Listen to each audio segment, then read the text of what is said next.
Les mots qu'on n'a pas dit sont les fleurs du silence. Belle citation pour commencer, non? Ça invite à voir le silence différemment.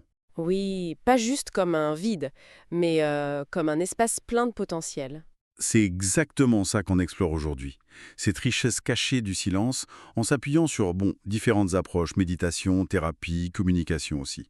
L'idée, c'est de comprendre comment ce silence, qu'on oublie souvent, peut être un outil puissant, pour soi déjà. Et dans nos relations avec les autres aussi, j'imagine. Tout à fait. Alors, le premier point qui ressort, surtout des travaux sur la méditation, c'est vraiment de penser le silence comme une présence. Une présence, c'est intéressant ça. Pas une absence de bruit. Non, justement, c'est décrit comme un espace actif, d'écoute. D'abord, une écoute de soi, intérieure. Une façon de, comment dire, s'extraire un peu du tumulte ambiant pour se retrouver. D'accord. Cette idée de présence silencieuse, comment ça se traduit concrètement? Pour l'introspection, par exemple, on entend souvent parler de silence méditatif. Exactement. Ce silence-là, qu'il soit appelé méditatif ou réflexif ou de pleine conscience, c'est vu comme un chemin vers soi. Mhm. Il aide à observer ses pensées, mais sans s'y accrocher, vous voyez, à ressentir son corps, à retrouver une sorte d'harmonie. Et les bénéfices, on en parle? Ah oui, ils sont nombreux. Réduction du stress, bien sûr, mais aussi meilleure concentration, plus de clarté mentale. Et au final, une meilleure connaissance de soi, une certaine paix intérieure. Donc c'est pas juste ne rien faire.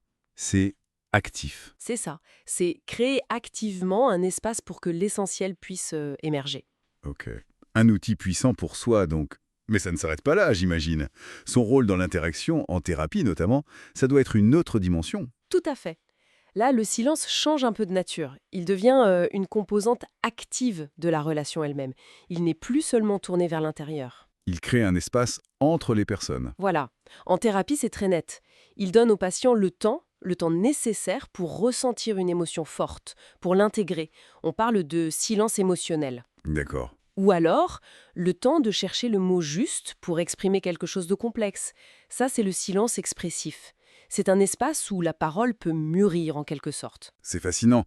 J'ai même lu quelque chose sur une durée optimale. C'est vrai ça? Quelques secondes de silence en thérapie? Oui, il y a des recherches qui suggèrent que des silences courts, genre 5 à 24 secondes, qui reviennent régulièrement peuvent être bénéfiques pour l'alliance thérapeutique, pour l'intégration. Ça paraît court et pourtant si important dans ce cadre. Oui, mais attention, c'est très contextuel, hein. Un silence trop long ou mal placé, ça peut aussi générer de l'anxiété. Le même silence de 20 secondes qui est aidant en thérapie, Peut être hyper gênant dans une conversation normale. exactement. Le jugement, l'ajustement, c'est essentiel. Ce qui nous amène au fameux silence gênant, le malaise qu'on ressent tous parfois. Et cette envie pressante de le combler tout de suite. Ah oui, cette envie. Et pourtant, on nous dit résister un peu. Ce silence-là, il peut être très informatif en fait. Informatif. Comment ça? Mais il peut signaler une tension qui n'est pas dite, un désaccord sous-jacent, ou même il peut préparer le terrain pour qu'une vérité un peu difficile puisse sortir. Donc, le fuir systématiquement, c'est peut-être rater une info importante. C'est une possibilité, oui. Et plus largement, la façon dont on vit le silence ensemble, ça dit beaucoup sur la qualité de la relation. Un silence partagé peut être très connectant, très bienveillant, Donc tout le contraire. ou tout le contraire, oui. Il peut exprimer le rejet s'il est utilisé comme une arme, comme une forme de mépris. Si on essayait de synthétiser un peu tout ça, quels seraient les grands bénéfices qui traversent toutes ces situations, hein? Silence pour soi, silence partagé. Réponse automatique, des réactions à chaud. Ensuite, la régulation émotionnelle. Ça apaise. Et puis, ça nourrit l'authenticité, la concentration et même la créativité, en laissant l'esprit soit vagabonder, soit se focaliser. J'ai lu une référence à la PNL aussi. Oui, la programmation neurolinguistique.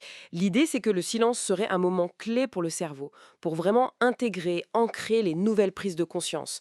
Un peu comme un temps de sauvegarde interne, quoi. Donc, pour résumer, le silence, c'est loin d'être juste un manque. C'est une ressource, incroyablement riche, polyvalente. Tout à fait.